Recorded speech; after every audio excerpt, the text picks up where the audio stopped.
इस खबर के प्रायोजक हैं समा ऑप्टिकल, हॉस्पिटल चौक, जहूर कॉम्प्लेक्स, सीधी। कृपया चैनल को सब्सक्राइब करें व बेल आइकन को दबाएं, जिससे आपको जिले, प्रदेश व देश की गतिविधियों की जानकारी मिलती रहे।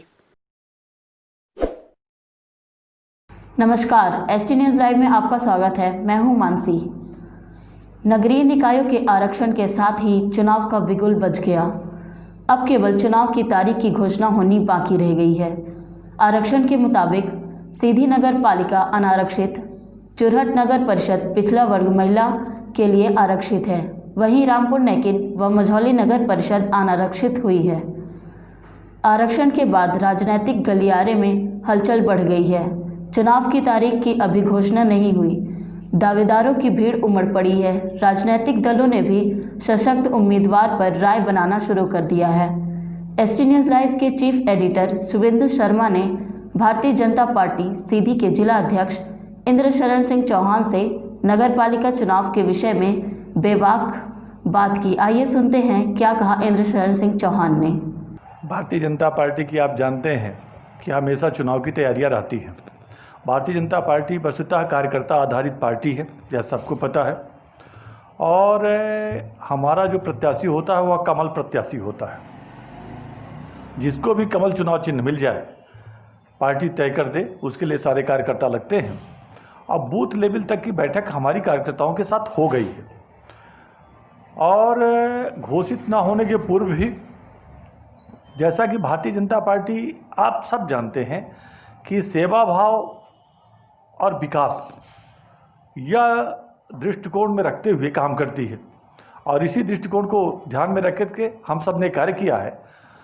तो नगरीय क्षेत्र की अगर हम बात करें या नगर पंचायतों की बात करें, हम रामपुर, चुरहट, मझौली और सीधी नगर पालिका, इन तीनों के लिए बूथ लेवल से हमारी तैयारियां पहले से ही हैं और हम इंतज़ार कर रहे हैं कि हमारे पार्टी के जो हमारे नेतागण हैं उनके साथ हम बैठेंगे संगठन की दृष्टिकोण से, और जो भी सबसे उपयुक्त लगेगा, कई नाम सामने आएंगे, लेकिन सबसे बड़ा मुद्दा यह देखा जाएगा कि जो व्यक्ति लगातार पार्टी में रह करके सेवा भाव का कार्य करता रहा, समाज सेवा का कार्य करता रहा और पार्टी के उत्तरोत्तर विकास के लिए चिंतित रहा कि पार्टी का विकास कैसे हो, ऐसे व्यक्ति को ध्यान में रख करके काम किया जाएगा। और मेरा ऐसा मानना है कि भारतीय जनता पार्टी में टिकट के लिए कोई लड़ाई ही नहीं है। सारे कार्यकर्ता ये मन बनाकर रखते हैं कि जिसको भी टिकट मिलेगा हम लोग लग करके चुनाव जिताएंगे। आपके लिए बहुत बड़ी चुनौती होगी, क्योंकि पिछला जो नगर पालिका था उसमें कांग्रेस के पार्षद ज़्यादा थे। आपका अध्यक्ष था तो कांग्रेस के पार्षद ज़्यादा थे। देखिए, कोई भी छोटा चुनाव हो या बड़ा चुनाव हो, चुनौतियां रहती हैं, लेकिन चुनौतियों पर विजय प्राप्त करने के लिए हमारे जो कार्यकर्ता मित्र हैं, हमारे बूथ लेवल तक के अध्यक्ष हैं, हमारे अन्य मंडल के पदाधिकारीगण हैं, सबके साथ मिल करके इन चुनौतियों से विजय प्राप्त करेंगे। सबके साथ यह सामूहिक विजय होगी, केवल एक व्यक्ति की नहीं होगी। हमारे सभी जो जनप्रतिनिधिगण हैं उन सब की जिम्मेदारी भी है, मेरी भी है। सब लोग मिल करके बैठ करके तय करेंगे कि जो ये कुछ चुनौतियाँ हैं उनसे आसानी से कैसे निपटा जा सकता है। और निश्चित रूप से मैं मानता हूं, मैंने पहले भी बताया कि हमारा कमल चुनाव चिन्ह होगा और भारतीय जनता पार्टी के हमारे बूथ लेवल के कार्यकर्ता जो हैं वही हमारे मेन प्रचारक होंगे, वही स्टार प्रचारक होंगे और वो अपने अपने बूथों में भाजपा को निश्चित रूप से विजय दिलाएंगे। इस प्रकार मुझे लगता है यह कोई बड़ी चुनौती नहीं होगी, यह छोटी चुनौती होगी। और वैसे भी कहा जाता है कि जो पिछला इतिहास होता है उससे हम सबक सीखते हैं, न कि उसका अनुकरण करते हैं। हम निश्चित रूप से सबक सीखेंगे और अच्छी विजय प्राप्त करेंगे। ऐसा भी है क्या कि नगर पालिका अध्यक्ष के लिए कोई उम्र की सीमा है भारतीय जनता पार्टी में? पूरे देश में एक वातावरण का निर्माण है कि अगर युवा हो तो बेहतर है, लेकिन ऐसा कोई पार्टी द्वारा क्राइटेरिया का निर्धारण नहीं किया गया है कि कोई उम्र सुनिश्चित की गई हो। तो इस प्रकार की कोई बातें नहीं हैं, लेकिन इसलिए हवा में बातें हैं कि चाहे वो युवा भाजपा का अध्यक्ष रहा हो, चाहे युवा मोर्चे का अध्यक्ष हो राष्ट्रीय, जब राष्ट्रीय अध्यक्ष युवा मोर्चे का हमारा 29 साल का हो गया और भाजपा जिला अध्यक्ष में भी 50 साल की उम्र निर्धारित कर दी गई, तो स्वाभाविक रूप से यह प्रश्न उठना लाजमी है कि युवा आगे आए। लेकिन ऐसा पार्टी से कोई खाका तैयार नहीं किया गया, कोई गाइडलाइन नहीं है कि नहीं हम 45 साल से नीचे वाले को देंगे, गाइडलाइन नहीं है। इस पे आपका क्या कहना है? आप आपके पिछले जो अध्यक्ष थे वो भारतीय जनता पार्टी छोड़ के चले गए हैं, इसका भी कुछ असर पड़ेगा इस चुनाव में? नेता आते जाते रहते हैं, सबसे बड़ा मजबूत आधार कौन होता है? कार्यकर्ता। तो हमारे कार्यकर्ता अगर बने रहें, कार्यकर्ताओं के दम पर ही उन्होंने विजय प्राप्त की थी और कार्यकर्ताओं के दम पर ही भारतीय जनता पार्टी को पुनः विजय प्राप्त होगी। और मैं तो सदैव से मानता हूं कि किसी भी पार्टी का जो आधार होता है वह कार्यकर्ता होते हैं, न कि नेता। जिस पार्टी में केवल नेता होते हैं, कार्यकर्ता नहीं होते हैं, उनका हश्र आप देख रहे हैं। अगर नेता आधार होते तो रामविलास पासवान की पार्टी पूरे देश पे कब्जा कर लेती। अगर नेता आधार होते तो अखिलेश यादव, मुलायम सिंह यादव की पार्टी पूरे छा जाती, या लालू यादव की छा जाती, या मायावती की छा जाती।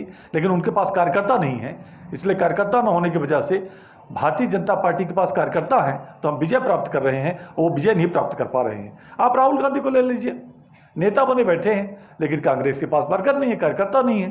तो जिसके पास कार्यकर्ता होंगे वही मूल पूंजी है, कोई पूंजी नेता नहीं होते। ये पूरा इतिहास साक्षी रहा है। टिकट बंटवारे के समय भारतीय जनता पार्टी कैंडिडेटों पे क्या ध्यान देगी?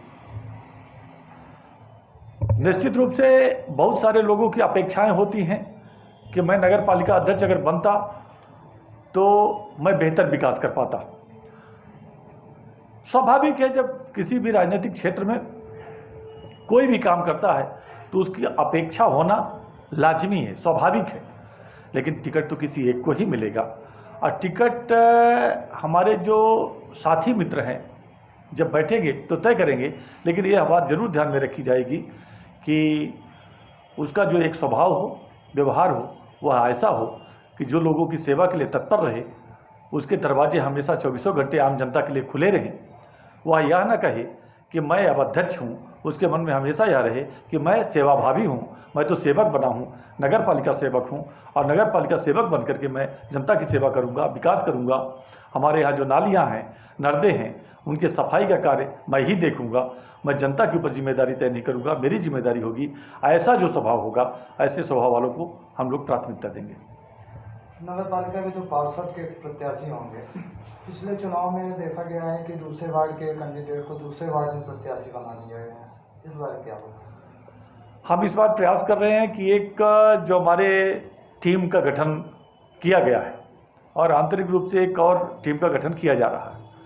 हम प्रयास करेंगे कि वास्तव में जो हमारे पार्षदों के प्रत्याशी हों उसी वार्ड के हों। किन्हीं बहुत विपरीत स्थितियों में कि अगर किसी की मांग है वहाँ के लोगों की कि नहीं, इसी व्यक्ति को चुनाव लड़ाया जाए, अगर ऐसा सर्वे रिपोर्ट में आता है, तब को छोड़ करके अमूमन हम प्रयास करेंगे संगठन के अध्यक्ष होने के नाते और अपने मित्रों जनप्रतिनिधियों से कहेंगे कि वह स्थानीय जो हमारे प्रत्याशी हैं उन्हीं को प्राथमिकता दें। इस खबर के प्रायोजक थे साईं ट्रेवल्स, वन विभाग के सामने, सीधी।